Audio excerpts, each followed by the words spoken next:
Assalamualaikum warahmatullahi wabarakatuh. Halo teman-teman, apa kabar semuanya? Saya Anissa Awalia Rahma akan mempresentasikan salah satu unsur kimia yaitu seng. Hope you enjoy this video. Apa saja yang bakal kita bahas dalam video ini?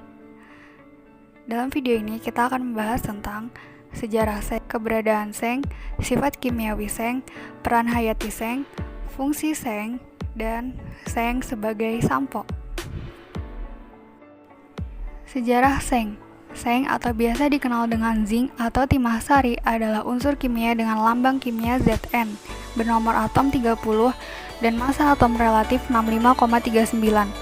Ia merupakan unsur pertama golongan 12 pada tabel periodik. Beberapa sifat kimia seng mirip dengan magnesium. Hal ini dikarenakan ion kedua unsur ini berukuran hampir sama.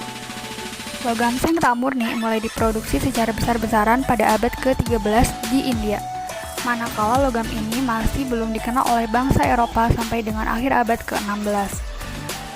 Pelapisan seng pada baja untuk mencegah perkeratan merupakan aplikasi utama seng. Aplikasi-aplikasi lainnya meliputi penggunaannya pada baterai dan aloi. Terdapat berbagai jenis senyawa seng yang dapat ditemukan, seperti seng karbonat dan seng glukonat, seng klorida, seng pirition, seng sulfida, dan seng metil ataupun seng dietil. Keberadaan seng. Kadar komposisi unsur seng di kerak bumi adalah sekitar 75 ppm atau 0,007%. Hal ini menjadikan seng sebagai unsur ke-24 paling melimpah di kerak bumi. Unsur ini biasanya ditemukan bersama dengan logam-logam lain seperti tembaga dan timbal dalam biji logam. Seng diklasifikasikan sebagai kalkofil, yang berarti bahwa unsur ini memiliki afinitas yang rendah terhadap oksigen dan lebih suka berikatan dengan belerang. Total keseluruhan kandungan seng di seluruh dunia adalah sekitar 1,8 gigaton. Hampir sekitar 200 megatonnya dapat diperoleh secara ekonomis pada tahun 2008. Kandungan besar seng dapat ditemukan di Australia, Kanada, dan Amerika Serikat. Berdasarkan laju konsumsi seng sekarang ini, cadangan seng diperkirakan akan habis di antara tahun 2027 sampai dengan 2055. Sekitar 346 megaton seng telah ditimbang sepanjang sejarahnya sampai dengan tahun 2002. Selain itu, diperkirakan pula 109 megatonnya masih digunakan. Sifat kimiawi seng. Sifat kimiawi seng mirip dengan logam-logam transisi periode pertama seperti nikel dan tembaga. Ia bersifat diamagnetik dan tak berwarna. Jari-jari ion seng dan magnesium juga hampir identik. Oleh karenanya, garam kedua senyawa ini akan memiliki struktur kristal yang sama. Pada kasus di mana jari-jari ion merupakan faktor penentu, sifat-sifat kimiawi keduanya akan sangat mirip.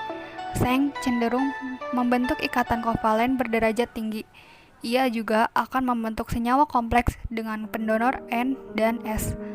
Senyawa kompleks seng kebanyakan berkoordinasi 4 ataupun 6, walaupun koordinasi 5 juga diketahui ada.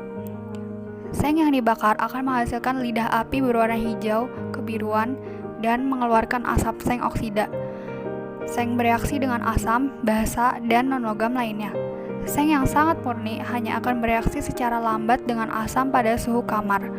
Asam kuat seperti asam klorida maupun asam sulfat dapat menghilangkan lapisan pelindung seng karbonat, dan reaksi seng dengan air yang ada akan melepaskan gas hidrogen. Peran hayati seng. Zinc atau unsur seng memiliki peran fisiologi yang penting bagi berbagai proses metabolisme. Peran yang umum adalah keterlibatan zinc sebagai kofaktor pada protein pengatur ekspresi gen dan sebagai enzim penyunting DNA. Kelas protein-protein yang menambat DNA dan memakai zinc sebagai stabilisator ini dikenal sebagai protein jemari zinc. Defisiensi atau kekurangan zinc memberi efek signifikan bagi tumbuhan. Bagi tumbuhan darat, zinc di tanah berperan sebagai hara mikro yang penting dan diketahui 50% tanah pertanian dunia mengalami defisiensi zinc pada berbagai derajat. Pemupukan pada lahan demikian memberikan efek yang signifikan. Gejala kekurangan zinc pada tumbuhan berbeda-beda, tetapi biasanya ditandai dengan kekerdilan dan daun yang memiliki bagian yang tembus pandang.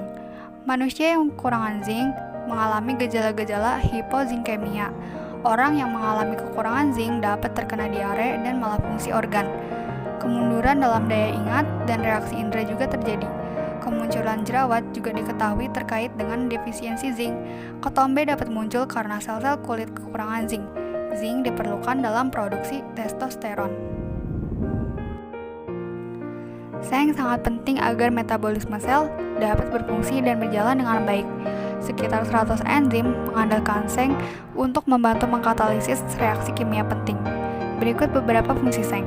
Pertama, membantu penyembuhan luka, mengobati jerawat, sebagai bahan sampo, memperkuat sistem kekebalan tubuh, membantu pertumbuhan sel, membantu sintesis DNA, berperan penting dalam tumbuh kembang anak, meningkatkan memori dan nafsu belajar, mengurangi risiko dan penyakit di usia tertentu, mencegah perkaratan pada pelapisan baja, dan penggunaan pada baterai dan alloy.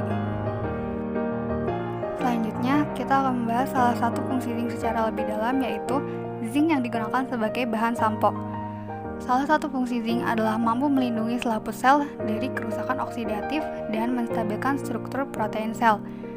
Dan fungsi zinc ini dapat dimanfaatkan sebagai bahan penggunaan bahan sampo anti ketombe. Zinc dipercaya dapat mengurangi ketombe pada rambut. Berbagai zat anti ketombe seperti selenium sulfida, zinc pyrithion, asam salisilat, sulfur, dan pirokton-olamin telah digunakan sebagai zat tambahan dalam sediaan sampo. Namun, zat anti ketombe yang banyak digunakan secara komersil adalah zinc pyrithion. Zinc pyrithion merupakan bahan aktif dalam berbagai besar produk perawatan rambut seperti sampo, conditioner, dan lain-lain, yang memiliki manfaat sebagai antibakteri, anti jamur, dan anti seboroid. Selain sebagai antibakteri dan anti jamur, zinc pyrithion terbukti sebagai sitostatik agen yang mengurangi laju penggantian epidermis sehingga mengurangi timbulnya ketombe. Sekian video penjelasan unsur seng yang dapat saya sampaikan. Kurang lebihnya mohon maaf. Wassalamualaikum warahmatullahi wabarakatuh.